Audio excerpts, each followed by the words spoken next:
Welcome to the Mental Health Boot Camp Podcast. Woo! This is the podcast where 4 psychotherapists, 3 of us Canadian, 1 of us American, serve you cutting-edge mental health knowledge. I am Dr. Ryan Howes, a clinical psychologist from Pasadena, California. And I'm Dr. Brooke Lewis, a registered clinical counselor from the Vancouver, Canada area. And I'm Joanna Boyd, a registered clinical counselor from the Greater Vancouver area. And I'm Chris Boyd, also a registered clinical counselor for the Vancouver area, and Joanna's brother.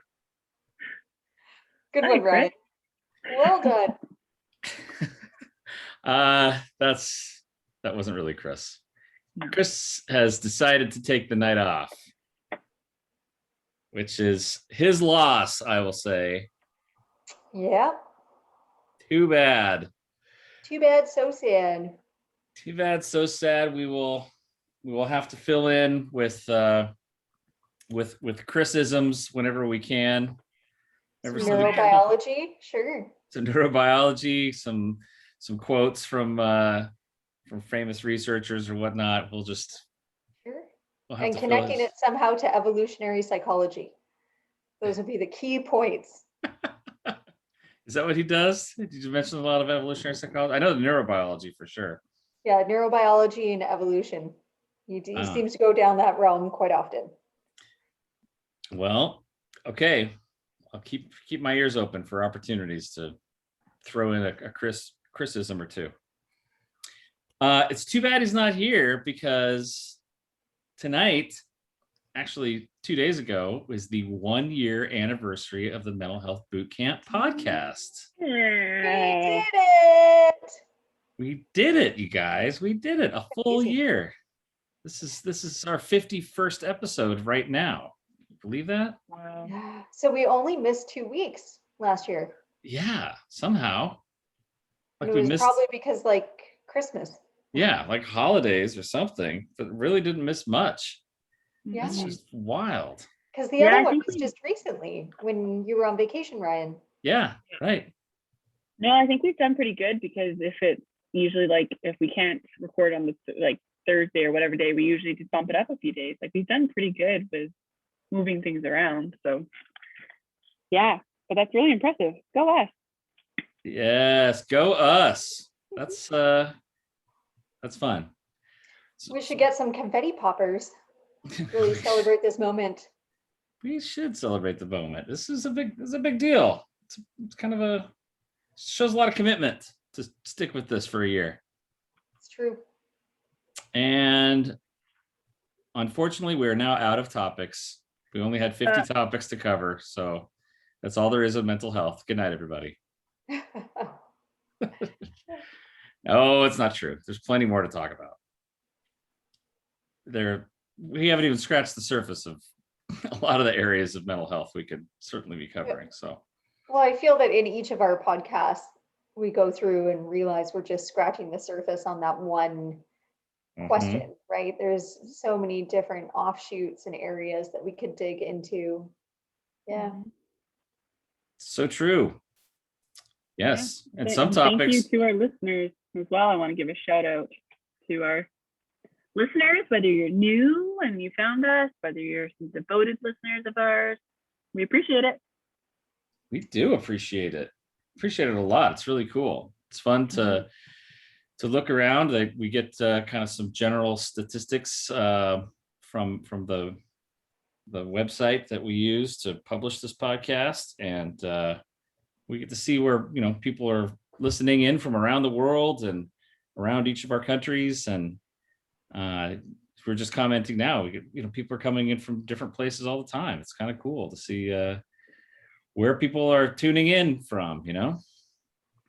So yes, we wouldn't be here if it weren't for our listeners. Maybe we still would, actually. We might just record this anyway. I think we're just doing this for intrinsic joy, not extrinsic gratification. Yes. Yeah. That's true. It's not paying any of my bills, that's for sure. But we're having fun.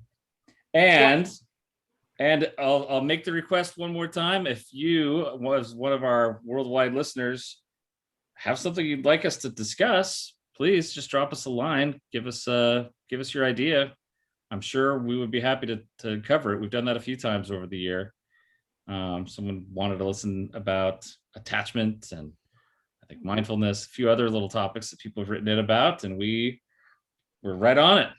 Jump right in and give a talk about it. So drop us a line at info@mentalhealthbootcamp.com, and we would be happy to address your topic.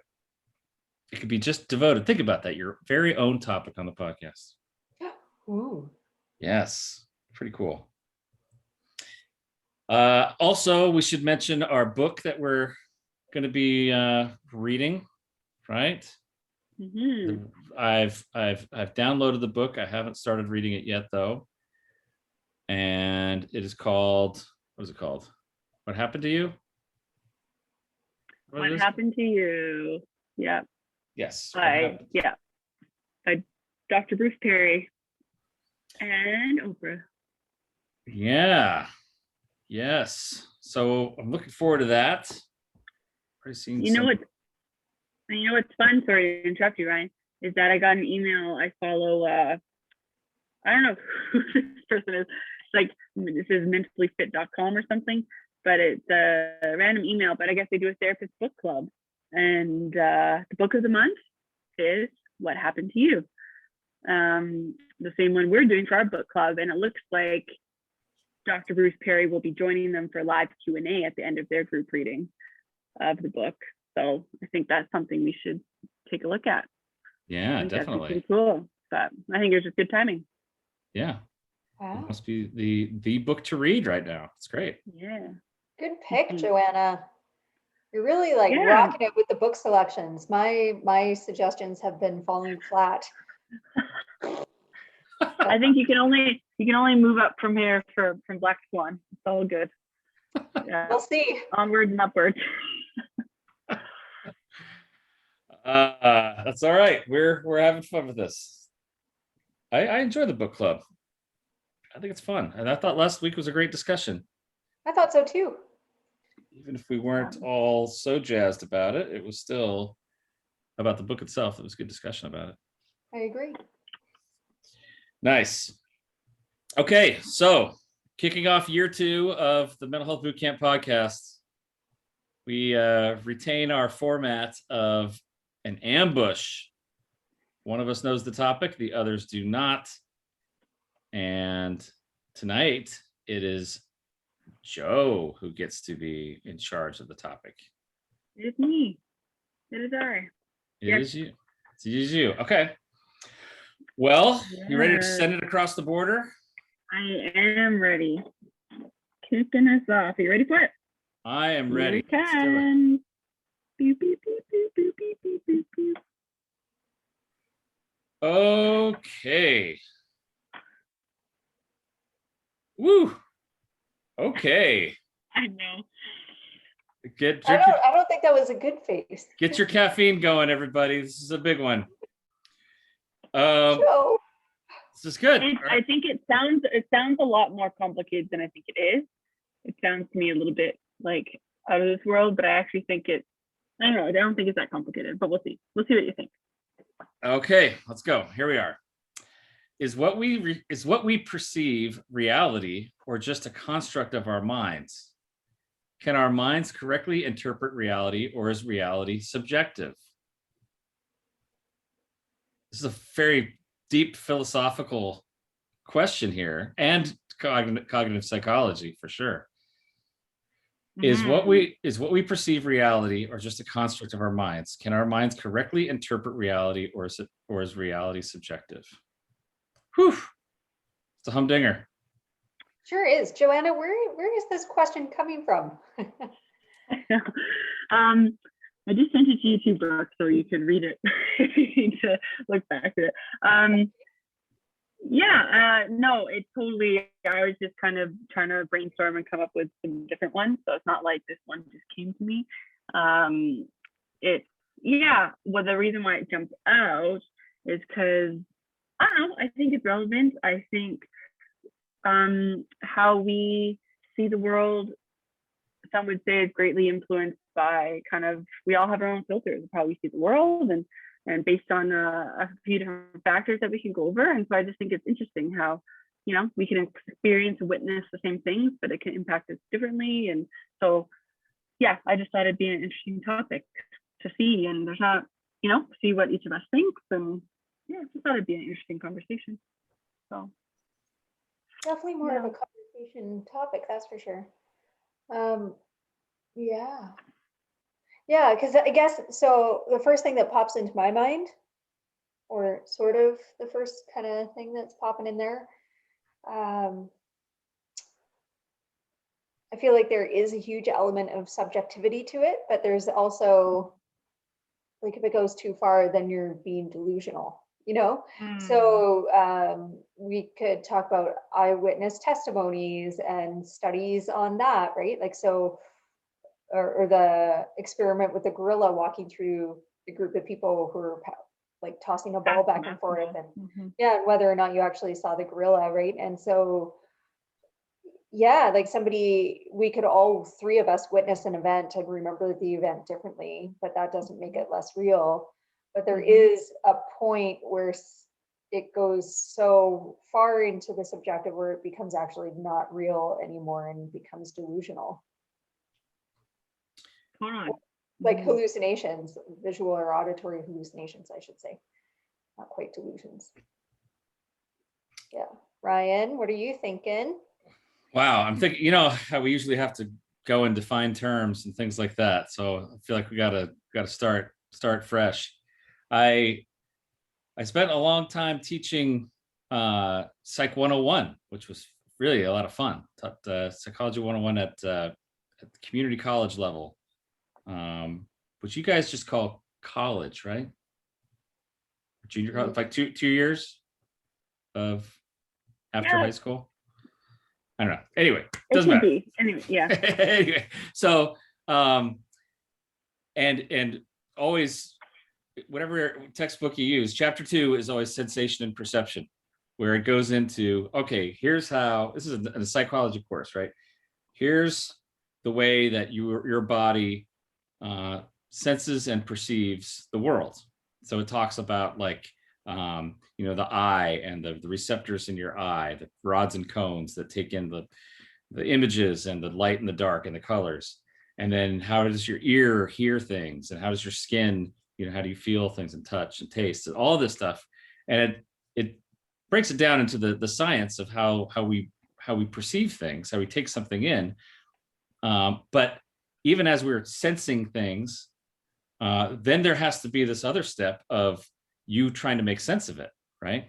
So some stimuli reaches your eyeball, but then the brain has to kick in, or the mind kicks in at that point and says, what is that thing that I'm looking at? Oh, that looks like a chair. I've seen other chairs, so that looks like it fits under the category of chair. So now I'm going to say that I see a chair. Now, Brooke has maybe never seen a chair before, and she might say, well, I see a collection of sticks that are put together with a cushion on top, right? I see a chair. Brooke sees a collection of sticks with a cushion. So we're sensing the same thing, but we're perceiving it differently because we have a different filter that we're running it through, right?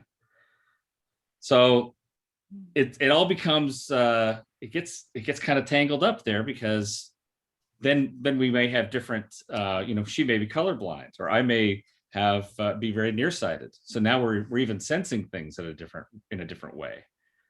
So I might see a brown chair, she might see a black and white chair, because she doesn't see colors or something like that, right? So then we get into, wow, so what is that reality, or what is it that we're perceiving? Because we're looking at the same thing, but we may be seeing it very differently and have very different names for it, or categories that we're putting it under, right? Yeah.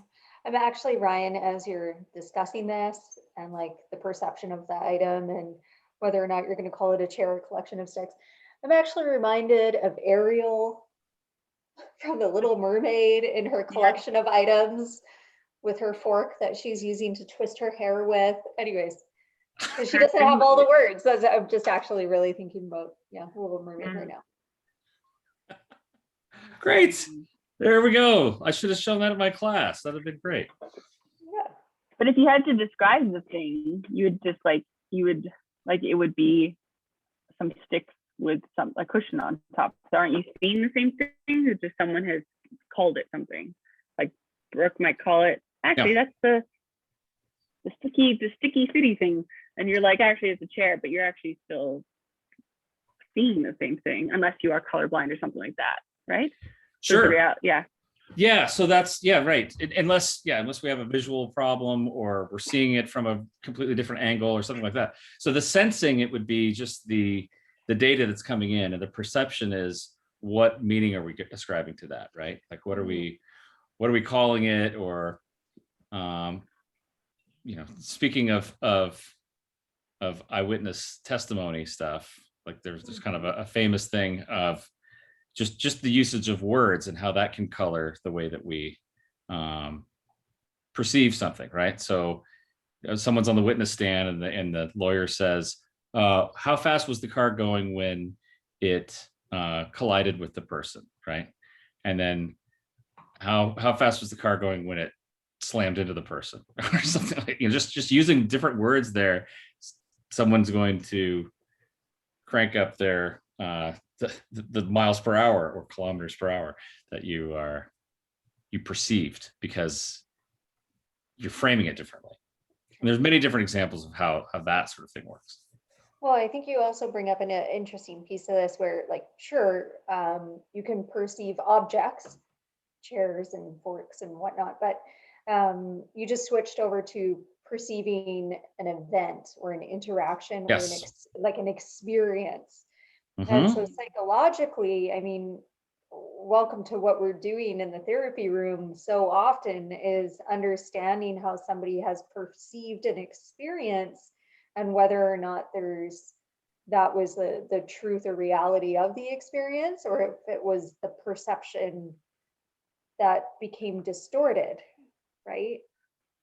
That's so tough. That's so true. But if it's a conversation between two people, what is the truth and reality? They're each going to have their own perceptions, and so who says actually what the truth is? You know what I mean? Like, even if someone videotaped or recorded them talking, people who are watching can then be like, well, no, that person was the aggressor. No, I see that person as, and it's then Yeah. So because like what Ryan said about the chairs, like, oh, this is a chair because I've seen other chairs and it looks like it belongs in that category, so I'm going to call it a chair.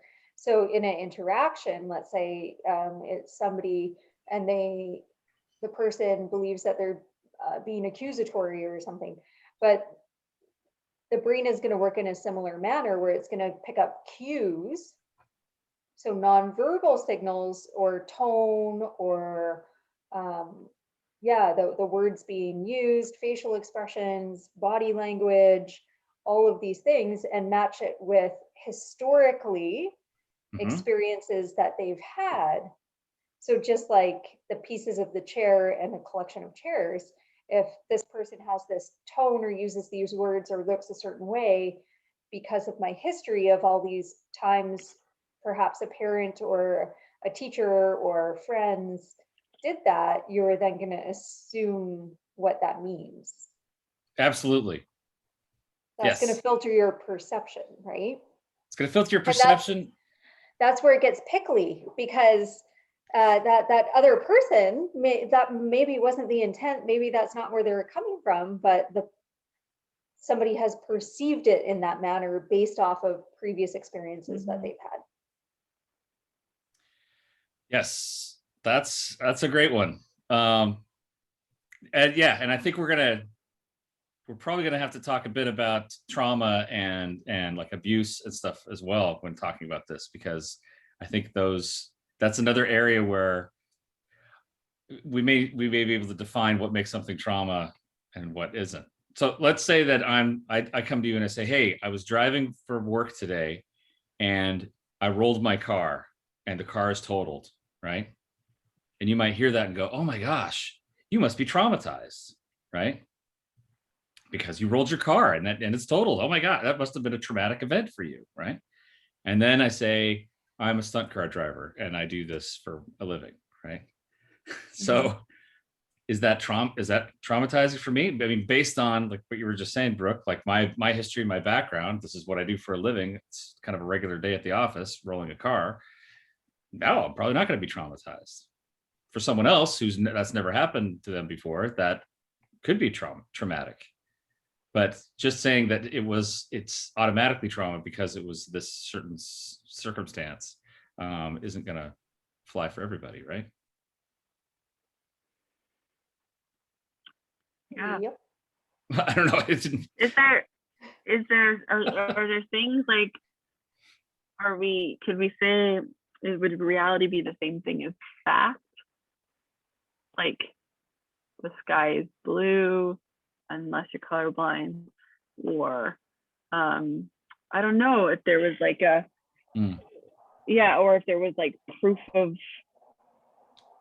something that happened, like a car went by and no, it was a red car, no, it was a blue car, but then there's actually video footage that showed that it was a red car. So that's the reality is what the video is showing versus what people perceive, like, I don't know. At some point, I was just trying to think, like, I know because we interpret things totally and in a lot of ways subjectively, but what is reality even then? Like, is it all just, what each of us are considering, or is there actually like something that is, if a lot of people agree, is that reality? And if one person's off, they're the ones who are, I don't know. Maybe that sounds really confusing, but I just, I believe that, yeah, there certainly would be objective reality, right? I think there are certain things that are, going into another book that we didn't choose to read, Sapiens, where they talk about kind of shared myths that we have, like money is kind of an agreed upon myth that we all agree that money is worth something and this piece of paper has value. But to say, is the car blue or is the car red? I don't think that's a myth. There is a reality to that, right? Mm-hmm. Or, did something happen today? Was it at midnight or was it at noon? There's going to be a reality there. Yeah. An objective sort of there. Yeah. So sometimes with clients, even, I'm just trying to pull it into therapy a little bit too here. I will question my clients if they're trying to share what somebody had said to them. Mm-hmm. I will say, is that exactly what they said, or is that your interpretation of what they said?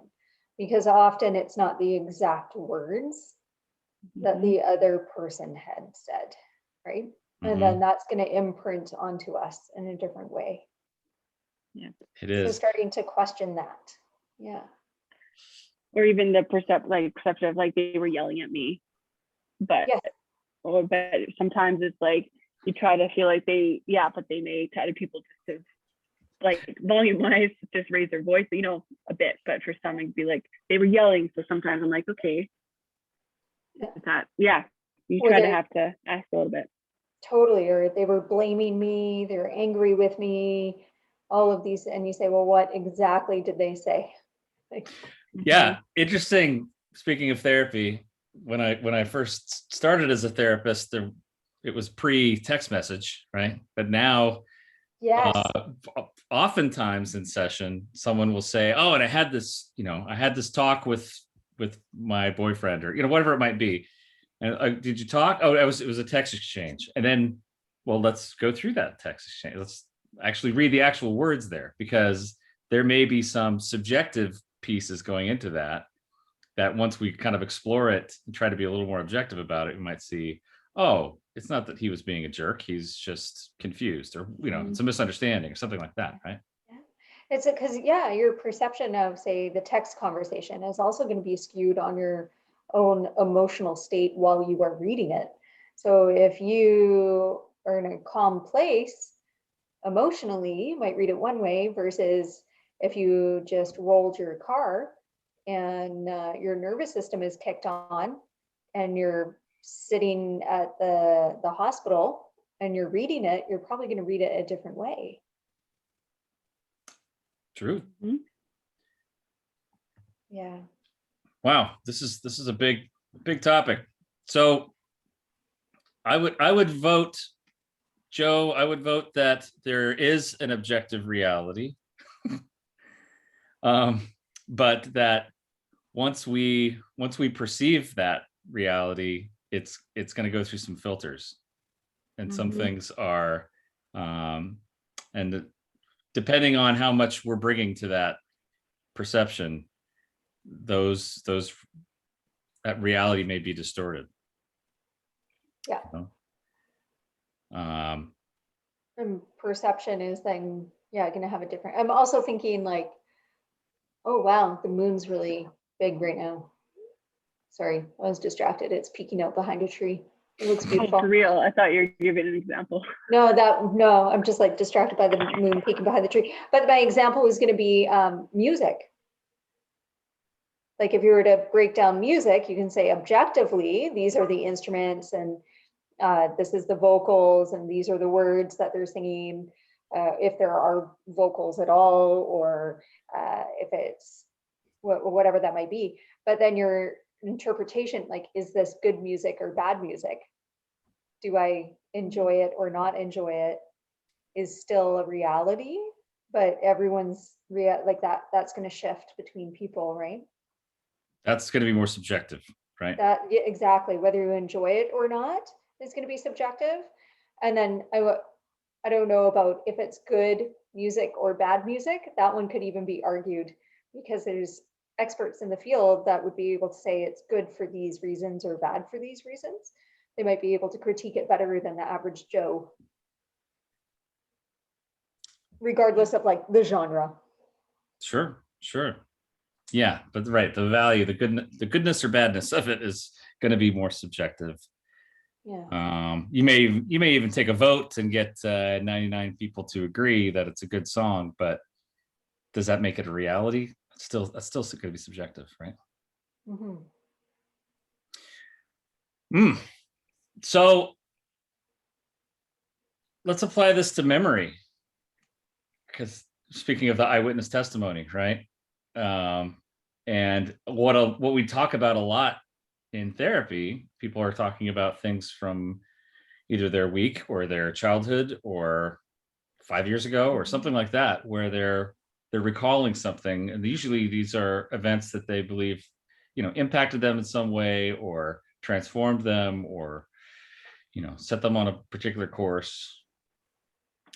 And what we know from a lot of research is that memory and eyewitness testimony can be pretty faulty. Yes. Now, do they even still use eyewitness testimony? Yeah. They do. Wow. At least here they do. Yeah. Because if there's an accident, what is reality? You can't really determine what is reality until you maybe ask witnesses or get a few corroborating stories. No, like if you have two different opinions, what is real? Like, I don't know, like, no, this happened. So unless someone's able to witness that, you actually don't know what reality was if you weren't there. I don't know. Like, or if you were to have like a classroom full of people watching the teacher do something, or they're all watching a video, I think you would all need to have some agreement. If someone were to come in and say, hey, were you watching, right? I don't know. Is it reality objectively if there's more people who agree on it? Does that make sense? Maybe I'm going down a rabbit hole here, because otherwise, yeah, I'm just curious about that. I think it's still going to be subjective, but you're going to get more of a consensus, right? Like courts here at least still use eyewitness testimony, but they're oftentimes looking at how credible is the witness, right? How trustworthy is this person? Yeah. Okay. Did you Were see they the under movie? the influence of anything at the time, or that sort of thing? Maybe. Did you guys ever see the movie My Cousin Vinny? Yes. No. Oh, Joe, it's worth a look. It's a funny one. That's way back. It's way back, but there's a whole lot of it is about eyewitness testimony and people saying, well, are you sure you could see who these, you're identifying who the people who are accused of the crime. but could you really see them because your window's dirty and you have bad eyesight and there's a tree between you and the car? So are you really sure you saw them clearly? You know, these sorts of things. Yeah. And yeah, so there's a lot that goes into that. And also what they found from research on eyewitness testimony is people oftentimes get their narrative down, get their story of what I think happened, and then they just kind of keep repeating that, rehearsing that, and it sort of galvanizes it. They become they believe more and more in that story, even though the video might show something very different. But they just kind of start to believe it because they've been rehearsing that over and over again. Absolutely. You know? So Yeah, so very when interesting. so here's something that I've learned, or I was kind of taught this in supervision a long time ago. Speaking of this idea, kind of memories that people might have maybe of their past, right? Someone says to me, yeah, well, when I grew up, it seemed like my mom never really liked me, right? So that might be their memory, right? Mm-hmm. My mom never really liked me. She was always criticizing me, and I was always rejected by her, right? Now, some people might say, well, gosh, is there any value to going back and, you know, finding the videotapes of when you were a kid and seeing whether or not the mom was rejecting the kid, or getting the mom and bringing her into the therapy session and saying, well, how did you feel about your kid during that time? Or asking other people in the family, did you perceive that the kid was rejected? You know, to try to get something closer to something more objective, right? Something that's more what that reality might be, right? And what I was taught is that actually is not going to be of any help. Because if the kid's experience, if the client's experience was that they felt rejected, then that is their reality. That's just what they know. And if you try to convince them otherwise, oh no, you weren't rejected, you're delusional, or you're misperceiving things, that's actually probably not going to take away that pain. So you just have to work with what it is that they believe was true for them. And let's talk about what that felt like, and let's grieve that rejection, or try to work through it somehow.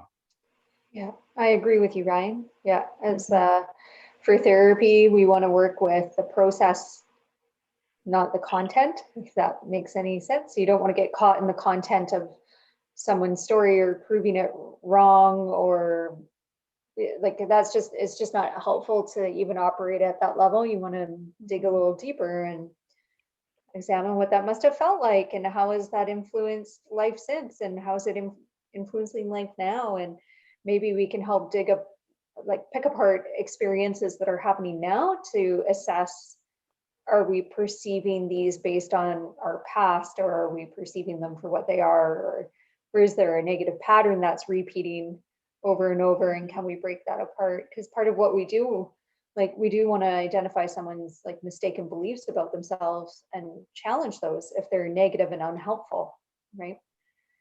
So like those cognitive distortions we talked about before, right? Well, even on the deeper level, not just a cognitive distortion, but a negative self-belief. I am a failure. I am unlovable. I am unworthy. Yeah. All of kind of like a deeper sense of it, right? Yeah. So in Adlerian therapy, it would be the I ams, right? Like I am, people are, the world is. Yep. Yeah. Tell me about that. What's the framework there? Yeah, so it's just trying to get to those mistaken beliefs that somebody might have about themselves or the world or people. So it's kind of like a fill in the gaps, whatever comes to mind first. So I am funny, I am lovable, or is it I am a failure? Which is I am loved, I'm worthy. Yeah. Yeah, and then people are, and it's interesting. So some people are trustworthy, people are funny, people are supportive. Other people will say people are scary, people are threatening Let you them. down. People let you down. Yeah. And then the world is safe. The world is unsafe. The world is in danger. The world is, so it starts to pull out what are these, like, because when I'm saying a mistaken belief, it's something that's going to blanket many areas of life. Like it's something that's going to seep into things. It's not something that's going to be fluid, if that makes any sense. Yeah. If someone has a, if their responses to I am, people are, and the world is, if those are all pretty scary or negative, or then do you think it's possible to change that around? Is that possible through therapy? I think so. It just kind of gives the therapist a snapshot of what lens they're looking at stuff through. That's good. So it helps meet like where the therapist can meet the client where they're at. Because you kind of know, like, are you guarded and scared and have some stuff back there? Those things don't like fall that way. The cards don't fall that way for random reasons. Things have happened. You want to take a look at that, but yeah. And it's scary for people to change those. It's really scary because it's been so protective for them, right? Like to view things in that manner or have that perception, it's a coat of arms. You're guarding yourself. And so to change that would be to be more open and vulnerable, which would be really, really scary. That is true. That's kind of it's kind of an irony there that, let's say someone says, I am unlovable, right? I'm unlovable. So that means why put myself out there to be loved? I'll just kind of put myself in a cocoon and I won't even take a risk because I'm unlovable, right? And then once you learn, actually you are lovable. There's a lot there to love. Then, now I might have to put myself out there and risk the rejection, right? Yeah. And this is not something that happens in like 3 therapy sessions. This is, I want to put that out there too. This is something that's kind of like an ongoing, At least 4 or 5 sessions, I would imagine. Yeah, you bet. No, it's something that would take a while, for sure. Yeah. Yes. So I guess another piece to this is about, we talked a little bit about the language that we use. So I guess what I was talking about before with regard to like trauma or abuse is these are concepts that are going to be a bit more subjective to people. And these are also terms that are pretty loaded. And to say that, I've got 3 clients who were abused. Those 3 stories are going to be so very different and so very different subjectively to that person and going to manifest so differently in that person's life. It's really very much shorthand to just use a term like abuse to describe what some people go through, right? Yeah. And then no 2, trauma survivors or abuse survivors are going to have exactly the same experience, even within the same family. Right? So I don't know, just I felt the need to throw that out there because I think sometimes people kind of get into a camp. It is with so many things in psychology, especially, but I think in a lot of other areas as well. People just say, "Oh, well, I am, I experience OCD." Okay, well, your OCD is going to look worlds different from the person down the block, and just to make an assumption that my experience is the same, or we need to be treated the same, or the subjectivity of that is massive. So definitely. Yeah, it's a big topic. I think it's one we can go a lot of different places, but I'm glad that we kind of touched on it in regards to kind of therapy or kind of trying to chat with people about what their realities are and their perception of things.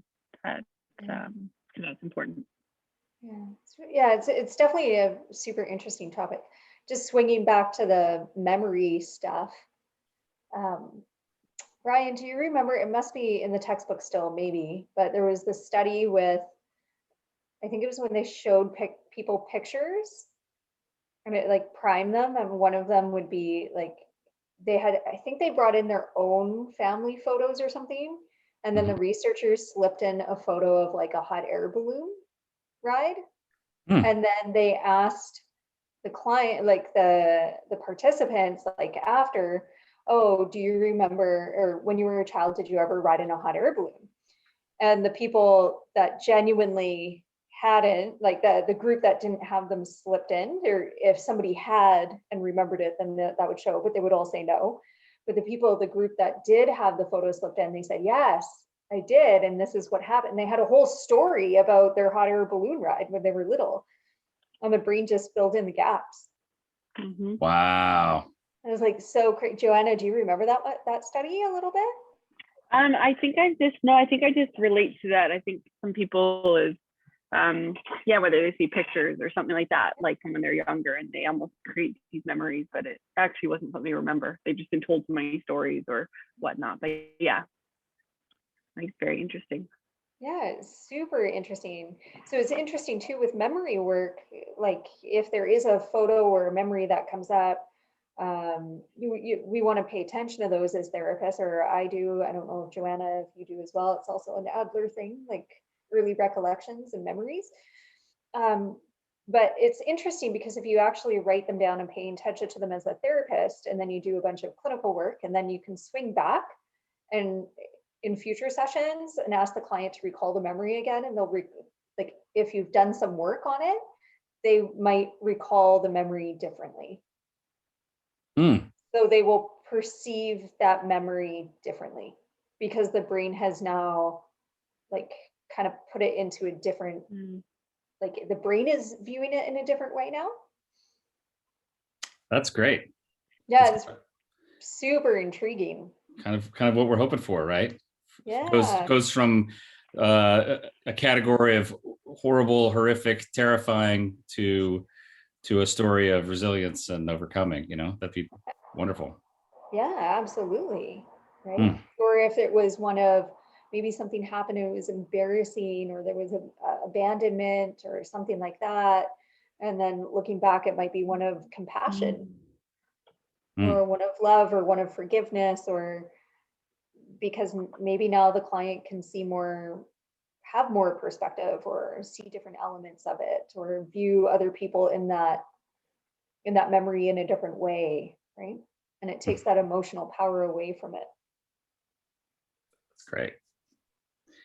This is well processed trauma or early experiences, right? Do you guys ever have you guys ever looked through a client, or has a client ever brought in like a photo album for you before, or pictures from their past? Yeah, yes to pictures. Yeah, I ask for usually pictures, not very often though. Say it again, Brooke. I've asked for pictures, for people to show pictures, but not very often. Sometimes teenagers want to just show me pictures on their phone, and I'm okay with that. Yeah, I've experienced that a few times with clients and love it. It's great. Love going through that. For one thing, I always find it interesting because especially if people are talking about like family and or friends of theirs, things like that, I kind of develop an image in my head of who the people might be because I don't see them. I know bits about them. I know names, and I know, little anecdotes and things like that. But then when they say, okay, this is my sister, this is my dad, whatever it might be, it's like, now I can finally put a face to these, all these stories, right? And oftentimes my representation is way off. So, but yeah, I'd say I like to ask sometimes, or they might show me someone. But usually, if people bring in pictures, there's grief work. That's usually when there's if they're bringing in old photos. But otherwise, it's just the odd, like, oh yeah, I do want to see a picture, or we kind of chat about that. But yeah, it's funny. People I don't know if this is still something that people complain about. Sometimes people, you know, you got a friend and they're like, oh, let me show you the picture book from my life. You're like kind of ho hum and like, yeah, that's not so great. But as a therapist, man, I love that stuff. When I'm working with a client and I get to ask them, you know, what was going on in this picture and what was happening here, and you know, who's behind the camera taking the picture, you know, all these different things that are so illuminating for the work that we do, you know. Yeah, I agree. It's so rich. Yeah, it really, I think, quickens the process a bit too, because you start to pick up on the narrative of the person's life, like how they have thread all these memories together in the sense that they've made of them. Like it kind of expedites the whole process, but in a very engaging and fun way for us. Yeah, for us. But I think also then when they start probing through this stuff and kind of seeing it through another person's eyes, like it can be very illuminating for the client too. I've done that myself as a client in therapy, brought in a bunch of pictures, and you know, wow, I've learned things through that process that I never knew before. It was just a photo. Now it's like, wow, this is really a representation of that period of my life, you know. It's cool. So there we go. There's some bits of, all right, a photo it's a snapshot. It's not a perception, or I guess the film is perceiving. there's no meaning being made. It's just a actual snapshot of something, of a point in time. And then we're putting all these feelings and stories and narratives around that. I think that can be very helpful. Yeah, that's I'm down with that stuff. It's good. Yeah, I think it's interesting. Very interesting. Or just, show one photo to a family from like an event and then see what all the different memories are from that. So everyone will probably remember different parts of it, right? Or forget certain things. So yeah, it's true. Do you guys swap stories with your siblings and find that you have different reads on events from your past ever?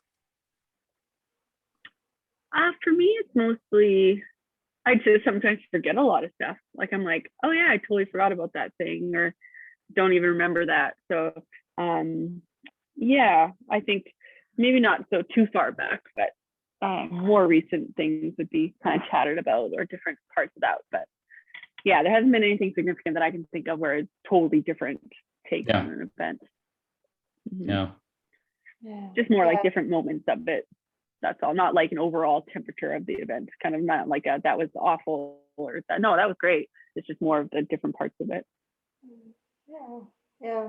I think we're kind of that way. Like we reminisce sometimes, and everyone kind of gives their take on what it was. But when you're kids, like you just kind of remember different elements. Or my parents might ask, do you guys remember the family reunions at Auntie Kay's house? And then people will be like, yeah, I remember the egg toss. I remember the really cold water. I remember the pasta salad. Like everyone just kind of has like the little snapshot memories, you know, but it's typically not like remembering things being played out in different ways.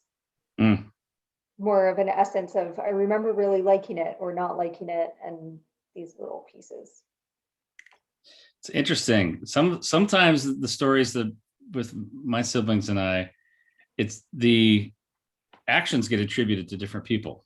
Like I remember that I was the one who said that thing, but then my sister thinks it was my brother who said that thing, you know, something like that. It's like, wait a minute, the players are changing. What's going on here? And we don't know. This is a good question about reality, right? Because we don't have a photo of it or a video of it. It's my word versus their word, and who knows, right? Yeah. Yeah, I think that's interesting.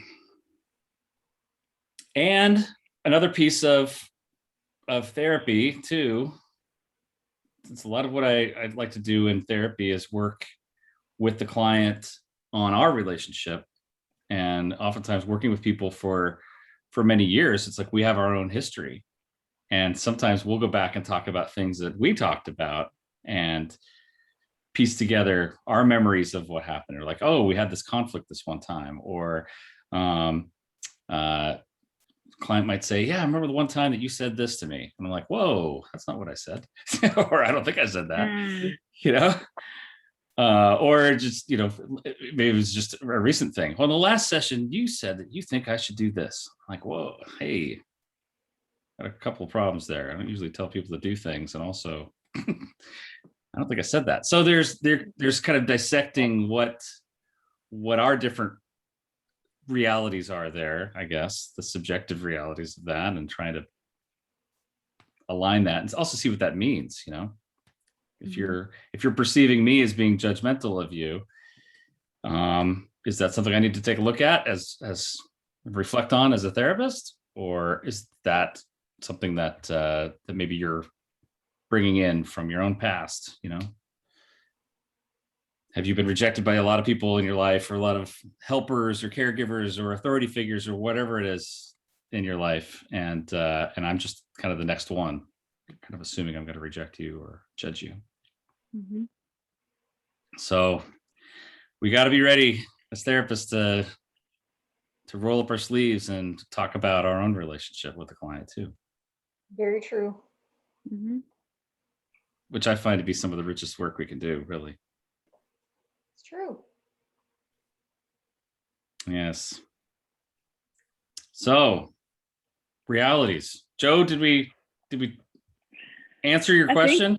I think so. I think it was just, I wasn't sure what was going to come out of it. And I think we chatted about all kinds of things. So yeah, anyway, I thought it was great. That was a really good, fun topic. I enjoyed it. Yeah, me too. Yeah. I think it was just fun to see what came up and kind of where our minds went with it. So I think that was, all I could have hoped for. So, well, if Chris were here, he'd be talking about the evolutionary components of this and about the neurobiology of it, talking about how our amygdala and our prefrontal cortex probably have something to do with this, or hypothalamus, who knows? So maybe he can fill in next time. Chris, if you're listening, take notes. Tell us about it next time. Perfect. Okay.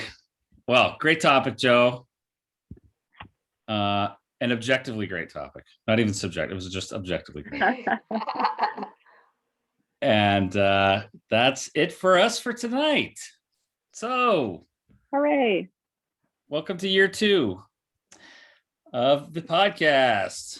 Like and subscribe at Apple, Google, Podbean, Audible, Spotify, Stitcher, or YouTube. Send your questions to us here at info@mentalhealthbootcamp.com.